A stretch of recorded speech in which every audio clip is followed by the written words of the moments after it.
listening to Moments Podcast with me, Shuang Cai. In this show, I am going to talk to artists, academics, industry practitioners, and entrepreneurs from a variety of backgrounds, each of whom is committed to imagining a better tomorrow and working to make it a reality. Some of their experiences are experimental, some are highly practical and ambitious. Most importantly, each dialogue is imaginative, because we want to engage in dialogue with people from all over the world who are curious about life, to enjoy a moment together, to seize the moment, to seize eternity.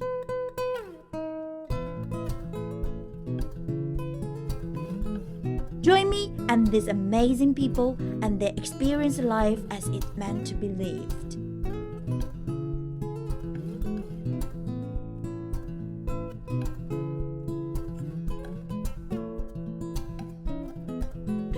Okay, so welcome everyone to today's Moments podcast. And today we have a very special guest. Although the podcast is recorded in Shanghai, but the guest is from the UK, and nowadays he is doing some, visiting kind of scholar or practitioner stuff in Shanghai Theatre Academy, doing some Shakespeare adaptation, directing, acting stuff. It's a very good opportunity to see Michael Fry in Shanghai Theatre Academy, and welcome. Thank you very much. Do you want to do a little bit, very short introduction about yourself, what you have done in the past? Yes, I've spent the past 30 years working initially in England and running 3 theatre companies. And then I moved to America for 3 years to teach and direct.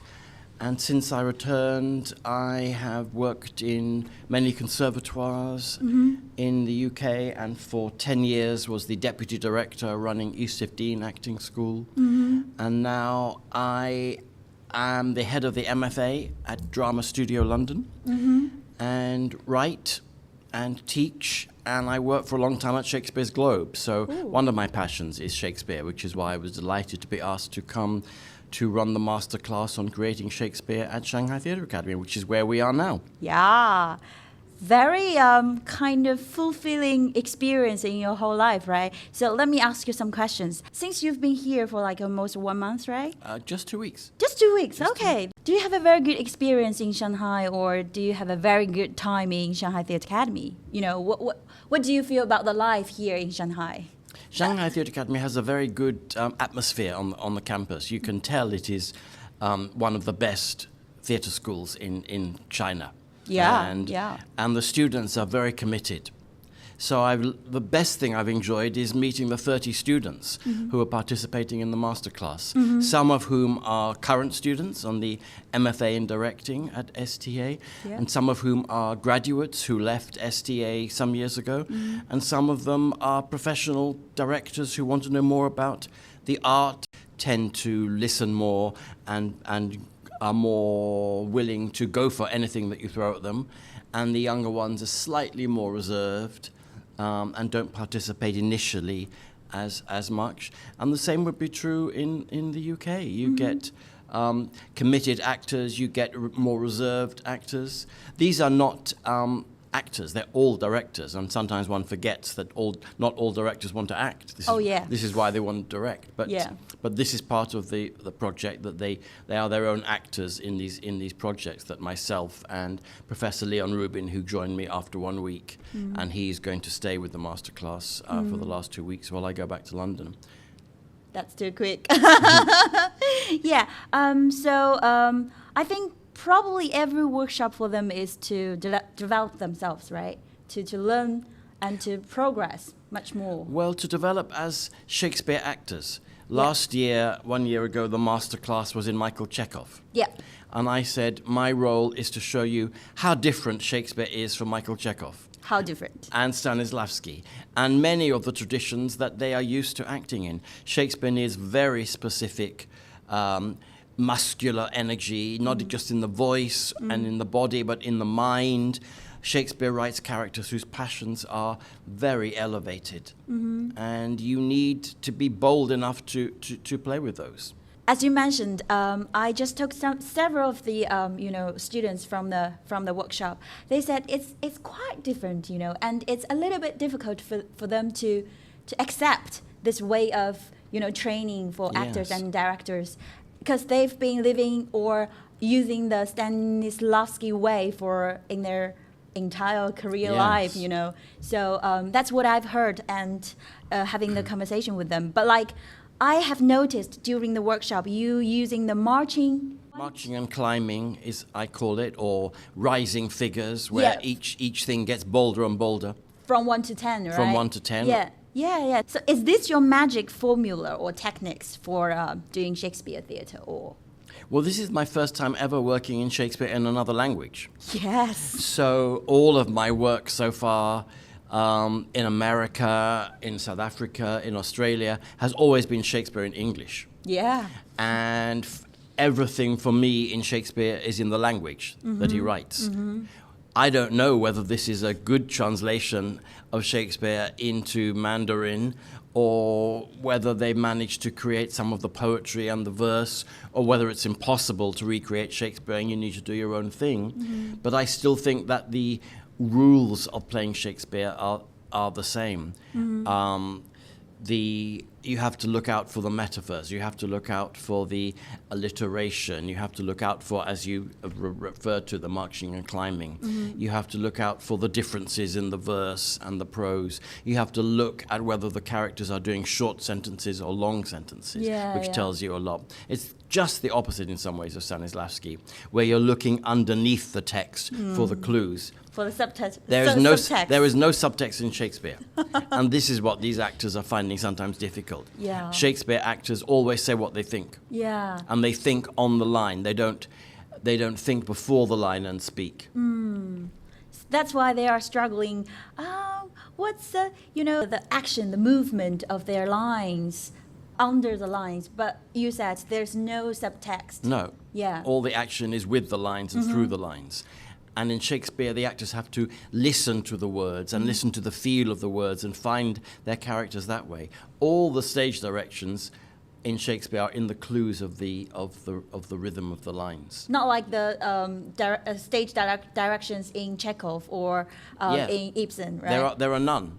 And the stage directions we have are not really written by Shakespeare anyway. The tradition of the folio and the quarter, neither of those were published by Shakespeare. Yeah. So we have none of his stage directions, except we have all of his stage directions because they're in the lines and the words. Ah, nice. Well, you have already mentioned because of the language. In the past, you mainly did workshops with English speakers, or this time with Mandarin speakers, right? So I suppose there must be some changes between English text and Chinese text. How do you feel about during the process, even though you can't really understand it? Well, if they are following the Chinese language Shakespeare, I can follow. I can see exactly where they are in the scene if I follow my English text. Okay. So, and when the lines are shorter, you can see, and I can tell whether they are recreating the same emotions or the same frustrations that the characters have. We've discussed some of the actors are finding it challenging. Yeah. But not all. Some of them are really getting it. Yeah. I suppose the translation, it's sort of cross-cultural adaptation, isn't it? I don't know about that. I can't tell. You would know more than I can. Because I think the translator must add his own, point of view and the understanding of the aesthetics about literature, about the language into the translation It's version. inevitable that they will do their own little adaptation or version. And some of the actors have asked if they can use a different translation when they do their scenes. They find other translations much easier to follow, right? Or better for what they're trying to achieve. Because what I've heard during the workshop process, some of their lines are quite like traditional Chinese language, like in the Asian Chinese way. So an older language, like Asian English way. So it's a little bit harder for actors to remember, to recite, to follow. Really, sometimes it's hard. Yes. And yet the emotions are still huge. Yeah. Whatever the words, the emotions that the characters are feeling are still enormous. Yeah. So my next question comes with, so we see a lot of traditional classical, Shakespearean rehearsal methods in the way that you work in your workshop.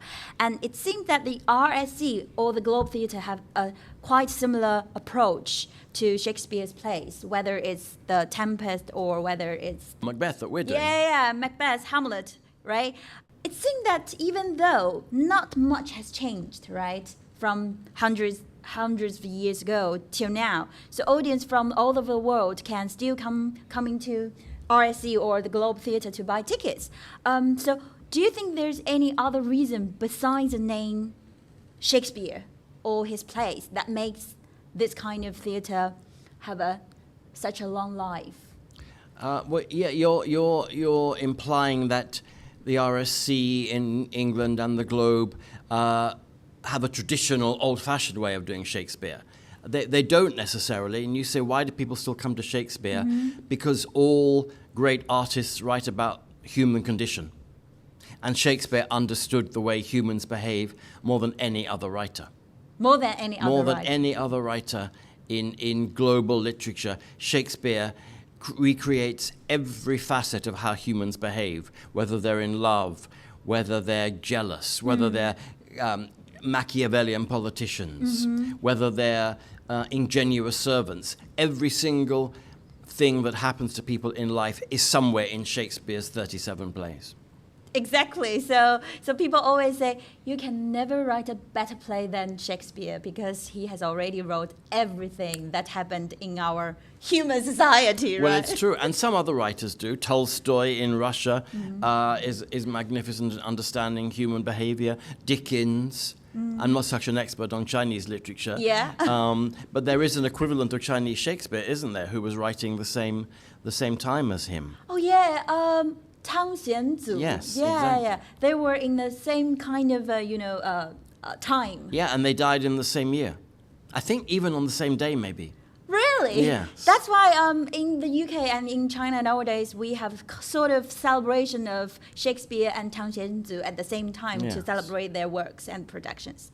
Anyway, Tang Xianzu is not as famous as Shakespeare yet, So my next question would be, post-drama theater methods and approaches seems to be a trend nowadays, using not a traditional, a way of directing or acting. Have you ever heard of new adaptations and, should I say, reconstructions of Shakespeare's play by artists or teams from different countries? And what kind of version have you found that is really interesting?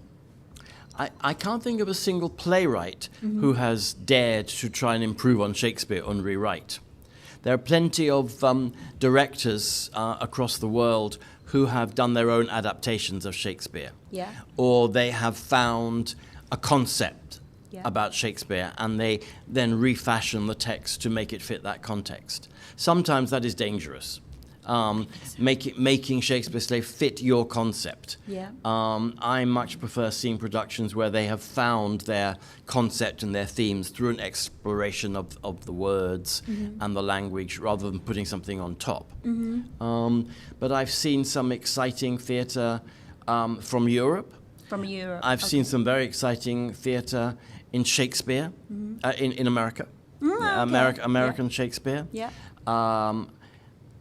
I've seen some very exciting productions, and I've seen some very bad productions at the Royal Shakespeare Company and the Globe. Oh, they can be bad. Really bad? Yes. And one of the reasons why the productions that work less is when they ignore the language. Oh. If you ignore Shakespeare's language, particularly the verse, and try and make it sound modern, it never works. You end up confusing the audience. Yeah. Because it wasn't Shakespeare who coined iambic pentameter. All of the Elizabethan and Jacobean playwrights were writing in this same way. But iambic pentameter is a very natural way of speaking. So in the English language, we naturally speak iambically all the time. It's the way we fashion it. So shall we say, doing Shakespeare, we should always keep the original version of the text. We can never change the text. You can say, I want to completely rewrite it, and we're not using. So one of the exercises that we are going to do with the Shakespeare directors here is to say, after you've rehearsed the scene using your Chinese translation, now can you put it completely in your own words? Tell us the story completely in your own words and see what happens. And that can work, but I usually find that is more of an exercise rather than the finished product. Because Shakespeare's words are very accessible still. He was writing over 400 years ago, but 9 out of 10 of his words are still understood by English-speaking audiences. Yeah. There's only one word in 10 that maybe is confusing, right? But if the actors are showing that they understand, the audiences will get it. Yeah, and during the whole production, audience will get it at the end. Even though during the process they can sometimes be a little bit confused. No, they will get it during the process as well. Yeah. It's only one word in 10, and if the actor is demonstrating what the word means, you will get it. By, gestures, movement. Not necessarily gestures. Sometimes gestures is too much. Okay. It's patronizing to the audience. Okay. But as long as the actor's showing what their emotions are, the audiences will follow. I see. I have seen some Chinese directors did a Shakespeare play combined with Ming Dynasty stories together into a cross-cultural production, and at that time it was quite successful and made a lot of money because Chinese audience, most of them are not familiar with Shakespeare, but we are. But they are familiar with the Ming Dynasty. Yeah. And they finally, at the end, they not only understand the story of Ming Dynasty story, but also understanding the story about the Shakespeare. So yes. Good. How many Shakespeare productions have you seen in China over the last 2 or 3 years yourself? I think loads. Really? Okay. And he's still done a lot. Yeah. And nowadays, Shanghai have a very successful international theatre festival. The team of the theatre festival would kind of invite European or British teams that have done Shakespeare adaptation coming to Shanghai International Theatre Festival as well. So some of the versions are quite good as well. So. And I've already been in 2 different classes at STA where they're studying Shakespeare and acting Shakespeare. So Shakespeare is still quite popular, right? Everywhere. Actually, these days, you remind me of Peter Brook, who died a few years ago. And he once said, theatre needs an eternal revolution in one of his book. I think of his decision to leave the UK and go to France to start a new, innovation in theatre, even though he had become a, director, recognized director at the RSC at his time already, right? What do you think about the fact that it is not so easy for theatre practitioners today to have such courage, to leave your own country? You have already, your fame and made a very successful career and then leave to another country or another city, What do you think about this? Or do you have something to say to theatre practitioners or scholars or whatever? The only thing I think I have in common with Peter Brook is that we both like working with actors from all over the world. Mm-hmm. He went to Paris to start an international theatre company. Yeah. And he had actors from 10, 12 different companies because what he was interested in, and this is what I'm interested in, is finding truth. Mm. And it doesn't matter where you're from as an actor, what your cultural references are, either you are a truthful actor or you're not. Mm-hmm. And he was the first person, maybe 40 years ago now, to show that international companies work. Yeah. Nowadays, plenty of people want international companies to show that it's not just one country. It's moved on, but he was the first person to say it doesn't matter what country they're from. His plays were usually done in English, or they were done in French. Sometimes they were done in a native. I think he did a play set in Africa in a native African language. And all his actors, whatever they were from, would refer back to that language. So they would act in French, or they would act in English, or they would act in African dialect. But they were a hugely successful company who he kept. And he was influenced by their own cultures, what they brought. Yeah. And I like working with actors from all over the world. Even though they speak different languages. They have to speak English for me. Have to. In the work that I'm doing, because I speak French, but I don't speak any other languages sufficiently to direct. Not to waste time on languages. Although in China I have a very good translator who's helping. So you can, but I've run MFA degrees 3 or 4 times in the UK, where we encourage actors from all over the world to participate. So I had one company where there were actors from 17 different countries, from all 5 continents, coming to work together and create really exciting theatre. But they have to speak English. But they had to speak English. Yeah, at the same time. But like sometimes it reminds me of another, director, Eugenio Barba. I think he works with the actors during the process that the actors can speak in their own language. Is it? He does, but he doesn't do always such text-based work. Yeah. And therefore he can get away with it. He works out of Denmark, I think, is nowadays, yes. Is where his company is. Yeah. So sometimes his work, can we say, he is using meta text or meta theater, get rid of the language. He can just get rid of the language, but focus on the movement. Sometimes it's meta, but not always. But he asks actors to create theater rather than do an existing play. Yeah, to recite the lines and then act, right? And therefore, if you're creating theater from your spirit, it's easy if you can do it in your own language. Yeah, and even the audience, see the play, every actor is speaking in their own language, but the audience can still get it at the end. Yeah, and if they don't, there are subtitles to help them. That helps, really. But the last question would be, Shakespeare might just be a name to many Chinese people, but in Shanghai, he's famous, and a lot of audience have seeing 1 or 2 or more than 2, 3 adaptation of Shakespeare.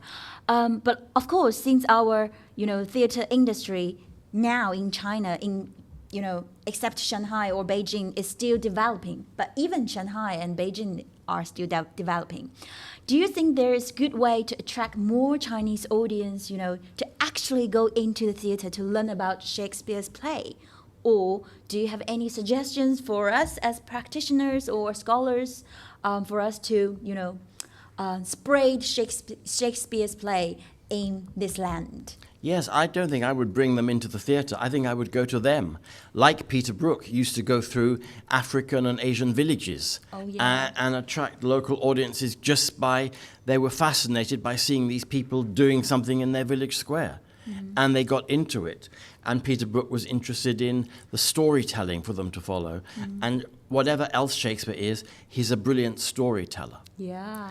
And provided the actors are able to tell the story, no matter what translation or what level of period it is, the audiences will follow, because all people like stories. And they like following stories. And there is no better storyteller than Shakespeare. So I would take Shakespeare into villages and towns all over China. Maybe not start with the more complicated tragedies, but maybe some lighter comedies. And you will find that people are engrossed in the story. I cannot imagine if we bring a Shakespeare's play into, let's say, Zhejiang's town, how would the audience react? Because, modern theater industry in China's village is not that developed, because people are familiar with the Chinese local opera, but I think 90% of them living in the town have never seen the modern theater play ever before. So I cannot really imagine how would they react. But you're not asking them to have any theatrical references. You're just asking them to say, watch. I played to lots of audiences who've never seen theatre before. And then? And they come and they watch and they understand and they give you very honest feedback. Audiences who go to the theatre all the time are more polite. Mm-hmm. They don't talk during it. Yeah. They don't clap all the way through. They don't go and have a chat with their friend and come back. But the real audiences, and sometimes the children's audiences behave in this way as well, they don't know how to behave. And either they are engrossed by the play or they're not. And it's the job of the actors and the company to make sure that they are engrossed. Ooh. Can we do Shakespeare's play to young children, like 4 to 11 young kids? Yes, I've seen lots of children's plays aimed at exactly 4 to 11-year-olds. You have to maybe adapt the play and make it much shorter. Yeah. And sometimes develop the language. But yes, I've seen Shakespeare. I've seen even Macbeth, actually, which is quite a sophisticated tragedy, enjoyed by children of 7. Then maybe it's a good way to educate more young people from their, primary school or middle school or high school when they were really young, and then they can accept the Shakespeare's play in the school. And then after they grow up, they probably would have the sense to, okay, let me buy a ticket of Hamlet, or let me buy a ticket of The Tempest and be in an audience of Shakespeare. That's always what used to happen in England. The schools were given money to take children of whatever background to the theatre, and the children would develop a habit and an enjoyment and tell their families, I want to see more theatre. And then various governments have cut all that. So now the children in the UK are not taken to the theatre very often. Then in that case, the government should give a lot of fundings to the schools, right? Otherwise, the school cannot afford a lot of money for... No.